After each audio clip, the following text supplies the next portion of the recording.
So picture this. It's late. You're sitting in your dorm room or maybe the library, and you are completely avoiding that paper you're supposed to be writing. We've all been there. Right.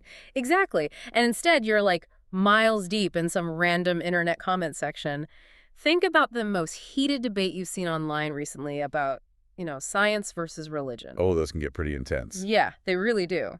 It usually looks like this massive shouting match where both sides just assume the other is willfully blind to the obvious facts. Right, like one person is demanding to know if the other believes in a literal deity, and the other is just shouting that objective science is inevitably replacing, like, outdated superstition. Exactly. It's the classic modern showdown. We watch these interactions and we usually think, well, the disagreement here is just about data, right? We assume one side has the facts and the other side is just clinging to a myth. But what if I told you that the secular science-first worldview isn't actually a neutral factory reset version of reality at all? Which is a pretty wild thought to wrap your head around. It really is. What if the idea of a purely objective material world is just as constructed and honestly just as historically specific as any ancient mythology? That is exactly what we're getting into today. Yes, it is. That is our mission for today's deep dive. We are basically taking a sledgehammer to the shallow framework of those internet debates, and we're using the work of philosopher Charles Taylor to do it. He's such a brilliant thinker for this exact problem. He really is. We are going to explore how modern secularism operates, not as like an absence of belief, but as this highly advanced, completely invisible architecture that dictates how we all think. And just to set the baseline here for everyone listening, the goal today is not to validate religion or, to disprove atheism. Right. No, we are stepping entirely outside of that whole binary. Yeah, because Taylor's work is really about examining the historical construction of modern consciousness itself. He wants us to look at the lens we're looking through, rather than just arguing about the stuff we see through the lens. Which is so crucial. So to understand why those late-night internet debates totally miss the point, we have to look at the invisible assumptions both sides are making about reality itself. Right. And Taylor introduces this concept, which he calls the immanent frame. Okay, let's unpack this, because the immanent frame can sound like a dense philosophical term, but the most helpful way to visualize it is actually to just look at the smartphone sitting next to you. That's a really good analogy. Thanks. Yeah, think of secular modernity like the operating system on that phone, like iOS or Android. You don't spend your entire day staring at the operating system code, right? No, of course not. You'd never get anything done. Exactly. You look through it. You look through the OS to interact with your apps. And what's fascinating here is that the operating system determines what software can even be installed in the first place. It manages the battery, it decides how the hardware interfaces with the user, it controls everything quietly in the background. Yes. And Taylor argues that secularism functions exactly like this.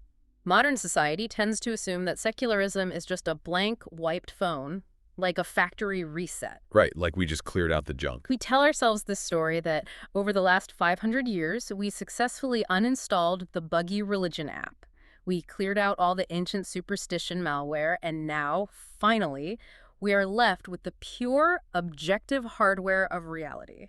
But Taylor says that is just a complete illusion. We didn't just delete an app. No, we installed an entirely new worldview. We wrote a completely new operating system from scratch. Precisely.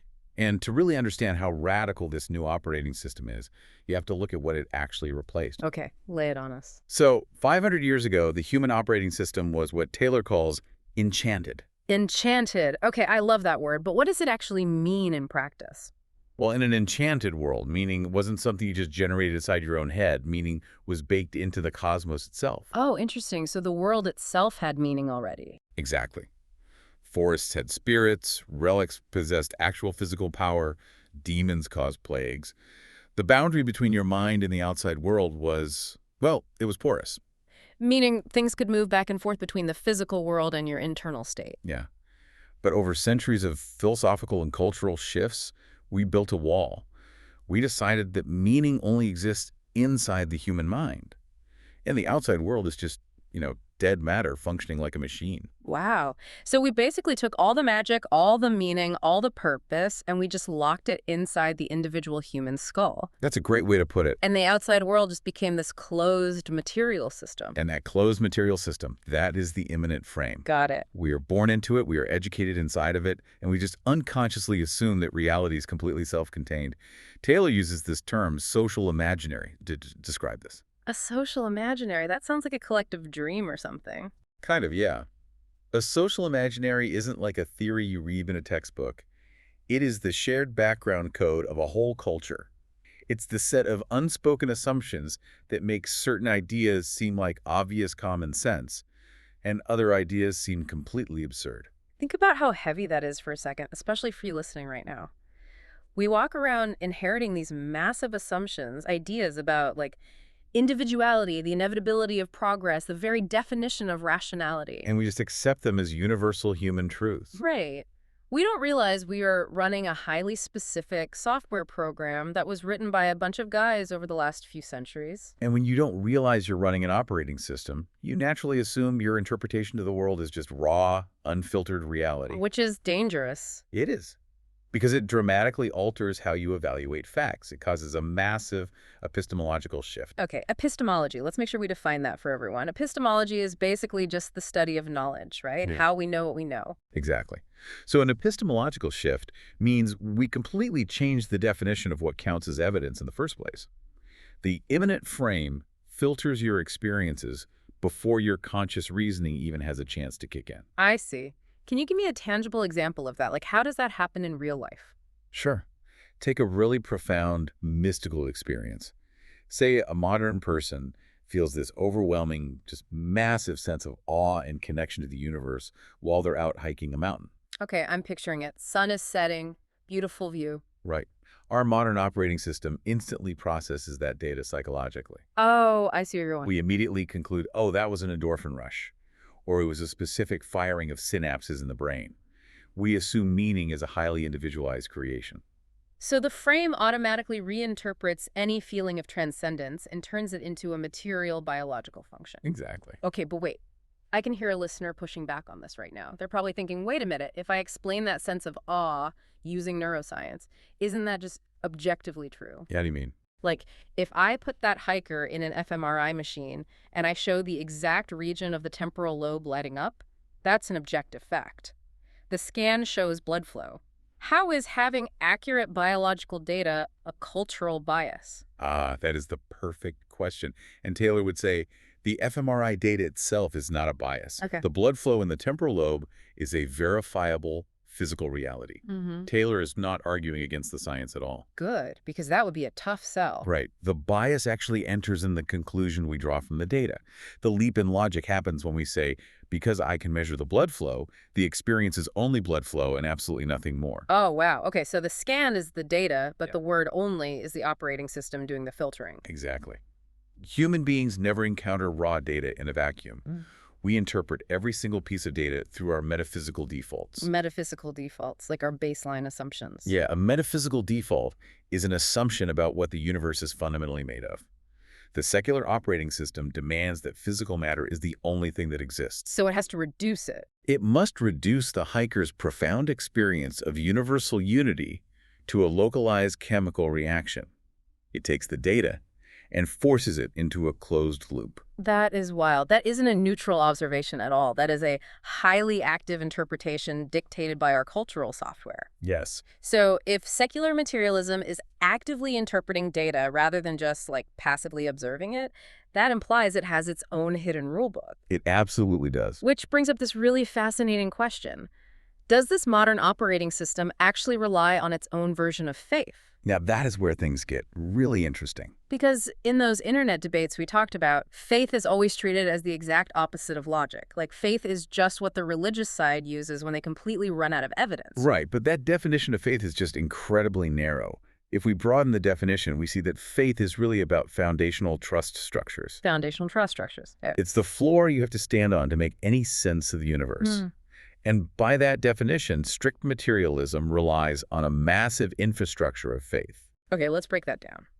Because To operate as a strict materialist, you have to put enormous trust in, well, empirical continuity, right? Yes, you do. You have to trust that the laws of physics will be the exact same tomorrow as they were today, even though you technically cannot logically prove they will be. Exactly. You also have to trust in the concept of linear secular progress. You even have to trust in logic itself. Oh, man, yeah. You can't use logic to prove that logic is true. You just have to accept its validity on faith before you can even make your very first argument. And this hidden trust structure, it extends deeply into how we view our own minds, too. This is where the whole discussion of consciousness becomes super central to Taylor's point. Right. Modern culture heavily equates consciousness with the ego. We assume that being conscious means possessing an internal narrator, like an autobiographical sense of selfhood that is constantly talking in our heads. But the research we looked at for this deep dive shows that the internal narrator isn't actually a fixed thing at all. Not even a little bit. We looked at thinkers like Thomas Metzinger, who wrote about the ego tunnel, and Carl Friston's work on predictive processing. Let's break down predictive processing for a second, because this really shifts how you view yourself. It really does. So predictive processing basically models the brain not as a passive camera recording the world, but as this active guess-making machine locked inside a dark skull. Locked in a dark skull, that is such a vivid image. Right. It doesn't experience reality directly at all. Instead, it is constantly generating predictions about what is happening outside, and it uses your sensory input merely to correct its own errors. That's so weird to think about. And to navigate the world, the brain also has to simulate a model of its own body and its own location in space. So the ego, that voice inside your head telling the story of your life, it isn't a concrete entity. Yeah. It's just a complex simulation the brain runs to keep the organism alive. It's literally just a survival tool. It's a recursive self-model, and modern society has essentially built an entire cult around this survival tool. We really have. We look at that internal narrative and we think, oh, this is the ultimate pinnacle of consciousness. The more self-aware I am, the more robust my personal narrative is, the more enlightened I become. Yeah, we spend years in therapy trying to strengthen our ego boundaries and, solidify our autobiographical stories. And this was the contrast in the sources that just completely reframed things for me. We assume a strong, loud ego is the ultimate goal. But ancient contemplative and mystical traditions believe the exact opposite. The exact opposite. They believe that this internal narrator is actually a prison. They taught that ego transcendence, self-emptying, achieving absolute internal silence, those were the true paths to liberation. Which means modern culture might literally be mistaking a noisy biological survival mechanism for actual enlightenment. That is mind-blowing. And we can actually see this play out in modern neuroscience, specifically when we look at the default mode network. Okay, yes. The default mode network, that's the system in the brain that lights up when we aren't doing any specific task, right? Yeah. It's the network responsible for mind wandering, for worrying about the future, for having those fake arguments with people in the shower. It is basically the biological seat of the ego. And when researchers look at functional imaging of highly experienced meditators, or when they study subjects undergoing clinical trials with psychedelics for depression, they observe something really striking. What happens? Under those specific conditions, the default mode network quiets down. Wow. The rigid boundaries of the ego dissolve. The subjects lose the distinction between self and other. And overwhelmingly, they report these events not as hallucinations, but as the most profound, lucid, and hyper-real experiences of their entire lives. So the ancient mystics basically engineered highly sophisticated practices to intentionally quiet the exact brain network that modern society currently worships. Yeah, they absolutely did, which strongly suggests our modern operating system might have a massive blind spot regarding what human consciousness is actually capable of achieving. And this directly challenges another massive assumption we all carry around, which is this concept of chronological arrogance. Oh, chronological arrogance is such a pervasive issue. It really is. Here's where it gets really interesting. Chronological arrogance is the historically naive assumption that simply because we exist later in time and because we have advanced technology like iPhones and MRI machines, we just automatically possess a superior, more advanced state of consciousness than our ancestors. Yeah, we tend to look back at ancient civilizations and categorize them as primitive. We assume they were just making up myths because they didn't understand physics. Right. But that is a profound category error. Obviously, the ancients lacked the vocabulary of modern neuroscience. They didn't have terms like predictive processing or default mode network. No, of course not. But they possessed incredibly deep, phenomenological insight. Phenomenological insight, meaning the study of direct lived experience. Like they understood the mechanics of the human mind from the inside out. Exactly. Let's try to make this super concrete. Yeah, please. Yeah. Today, a person suffering from severe anxiety might go to a modern clinic. They get hooked up to a biofeedback machine, and they learn to consciously lower their heart rate and quiet their default mode network to find some relief. And we view that as a huge triumph of modern clinical science. We do. But thousands of years ago, a practitioner might achieve the exact same neurological state through highly structured rhythmic chanting or breathwork or contemplative prayer. That makes so much sense. Both individuals are manipulating the exact same underlying biological hardware to achieve ego dissolution. Science doesn't create the underlying truths of reality, it just uncovers them using external instrumentation. The ancients approached those exact same truths through direct internal experience. Man, that overlap between ancient practice and modern science is wild. And that brings us to what is probably the most complex, but definitely the most rewarding concept in Taylor's work and the surrounding research. Right. We have to talk about the logos. Yes, the logo. It's a heavy philosophical term, but in this context, it refers to cross-domain structural recurrence. Which sounds incredibly dense. It does. But it simply means that when you discover a fundamental truth about how reality actually works, that exact same pattern will show up in completely different fields of study, just wearing different disguises. Right. And the sources compare modern cybernetics with ancient contemplative traditions, and the structural recurrence here is just crazy to think about. It really is. So cybernetics is the study of complex systems, like computers or ecosystems, or even just a thermostat. Okay. Thinkers like Gregory Bateson and Francisco Varela studied how these systems stabilize themselves through feedback loops. Right. A basic feedback loop is just a thermostat turning on the AC when a room gets too hot and then turning it off when it reaches the target temperature. It corrects itself. Exactly. But complex systems can also get stuck in runaway feedback loops. If you put a microphone too close to a speaker, it feeds its own noise back into itself, amplifying it until it just screeches. Ugh, the worst sound. It is recursive instability. The system becomes completely fixated on its own output, and if the loop isn't broken, the system eventually crashes. Okay, now take that mechanical language from cybernetics and map it directly onto the human mind. When your default mode network is ruminating, when you're worrying about what someone thinks of you and you're feeding that anxiety back into your own physical stress response, your brain is stuck in a runaway feedback loop. That's a perfect analogy. Your ego is literally the microphone screaming into the speaker. And how do you break that loop? Well, if we look at Buddhist non-self theory, or say the Christian concept of kenosis. Kenosis being the Greek word for self-emptying, right? Or surrendering one's own will. Exactly. The structural pattern across these is identical. The contemplative traditions teach that suffering is caused by the ego's rigid fixation on itself. To find peace, you must surrender the self. You must empty out the internal narrator. Oh, wow. In the language of cybernetics, you must break the runaway feedback loop to allow the system to stabilize. It is the exact same underlying mechanism. That is just incredible. Ego dissolution in mysticism is literally feedback stabilization in systems theory. Yes. They use completely different vocabularies, they run on completely different operating systems, but they are pointing at the exact same logos, the fundamental code of reality. Okay, so if we pull all of this together, all the way back from cybernetics and neurobiology to that person typing furiously in an internet comment section at 2 in the morning. So what does this all mean? It means we need a totally new perspective. Yeah. The deepest conflict in our world today isn't actually a battle between religion and science. Those are just different applications on the phone. The real conflict is a battle of operating systems. It is unconscious frameworks competing to define reality itself. And recognizing that battle is arguably the most profound discovery of the modern era. The great revelation isn't that ancient people were primitive and modern people are suddenly objective. The revelation is that modern culture is profoundly blind to the assumptions hiding inside its own consciousness. We are so utterly convinced of our own neutrality that we cannot see the heavy, historically constructed frame that is surrounding our own picture of reality. Man.